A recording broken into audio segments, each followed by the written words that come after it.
Minister, I'm going to ask you about your plans to increase the services in Dublin Bus and Bus Éireann. And although I know you are going to give me good news and talk about the increases, and they are welcome, I think it's worth highlighting that even before COVID, we had a national crisis in our bus transport system.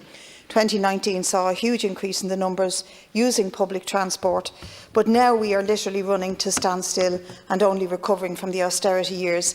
Add into that the need for capacity at peak hours, particularly for essential workers. I'd like you to address in that context, please. Thank you very much indeed, Deputy Smith. The Deputy is aware that there are, as you said, there are ambitious plans to expand bus services in all our cities through implementation of Bus Connects, which will see improved services, better infrastructure and larger bus fleets. This type of transformative change is needed, and if we're serious about improving public transport, then we need to be serious about our support for Bus Connects and the benefits it will deliver. The Government's ongoing support can be seen in the expanded bus fleet operating our PSO services now as compared to a few years ago. The bus fleet has grown by around 15% over the last 3 years and will continue to expand this year and beyond. Next year alone, for example, the NTA will purchase over 240 new buses for the PSO fleets.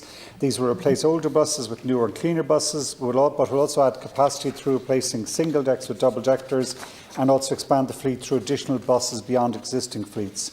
Bus Connects Dublin will see the PSO fleet in Dublin region expand by over 200 vehicles between 2021 and 2024, while the service improvements planned due to the network redesign will increase services by around 23% as compared to today. I want to see that ambition replicated in other cities as well. In the regional cities at the moment, capacity has been added through replacing single-deck buses with double-deckers, and that can expand capacity by around 25% per bus.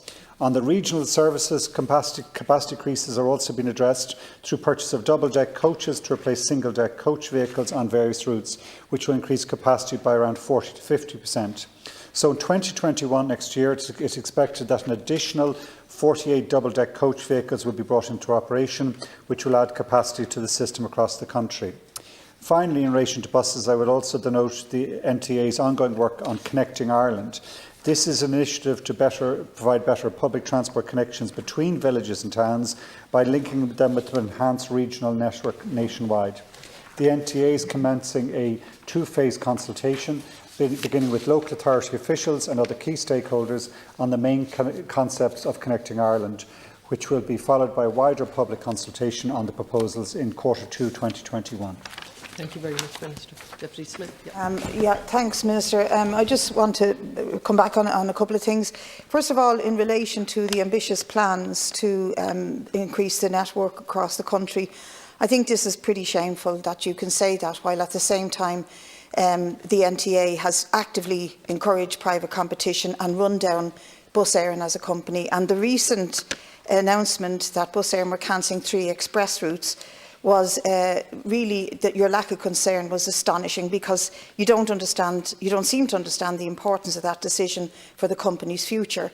I also think that we need to look at what the NTA are doing in terms of what I would term as a neoliberal experiment, where they bring, for example, 10% private operation bus services into Dublin in the name of competition. But the only thing that is being competitive here are the wages and conditions of workers, because everything else, the routes, the number of buses, the fares, the timetable is being decided by the NTA. It is only workers' pay and conditions that is the subject of competition, and this is true also of the expressway routes being taken over by private companies. Can I first of all just say in relation to Bus Éireann and those expressway services, yes, which are due to not yet be removed, but it was done at the same time when actually additional drivers are being taken on by Bus Éireann, where the company actually is expanding, and I want to see it expand further.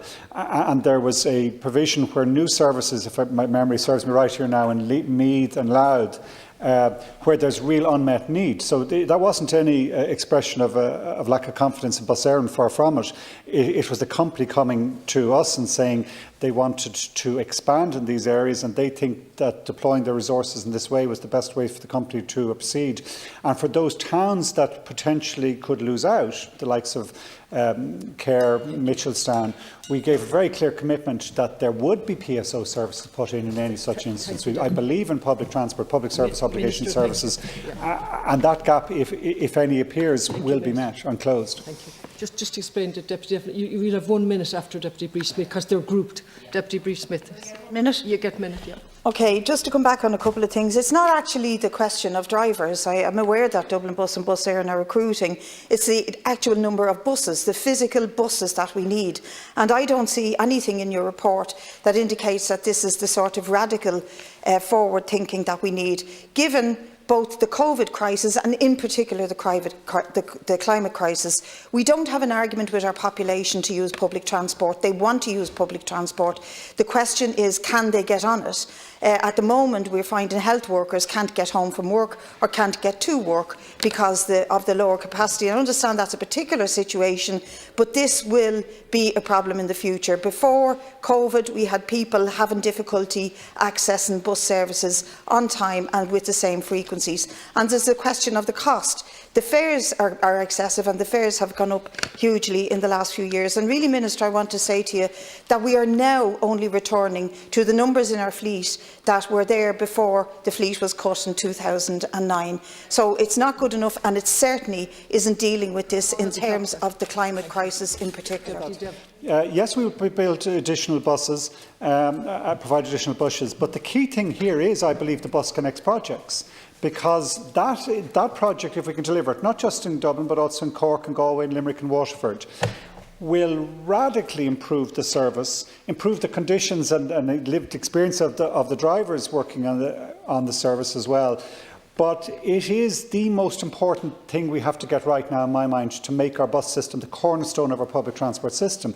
Deputy Smith, I'll say, because we share this route in our bordering constituencies, I was looking in detail at the Kimmage route, for example, the other day, and I take that as an example, just but one of many that we could take along the 16 corridors that have been built. But I think what's happened there is, with consultation with the local community, that actually a very different design has ended up being proposed to what was originally proposed. It is going to be very radical. It will take a lot of political courage, in a sense, for us to get this through, because it will very much advantage cycling and bus over other modes, and pedestrians too. And I think that's what we have to do now, because the city won't work unless we really do make a bus system that works. So yes, we will provide the buses. If there's any instance we can show that the shortage of buses is going to be the problem. But I think the real key thing now is actually getting the Bus Connect project into planning. I think it's March. We hope to get it in this final consultation. Listen, if there are changes, the NTA should be open to looking at them. But by and large, I think the network proposed, the design solutions that they've come up with are the right ones. That will, more than anything else, that'll increase the bus numbers by making it easier for the drivers, easier for the passengers, easier to kind of use the buses we have. So I think that's the key measure we need to get right in the next year. Minister, next question.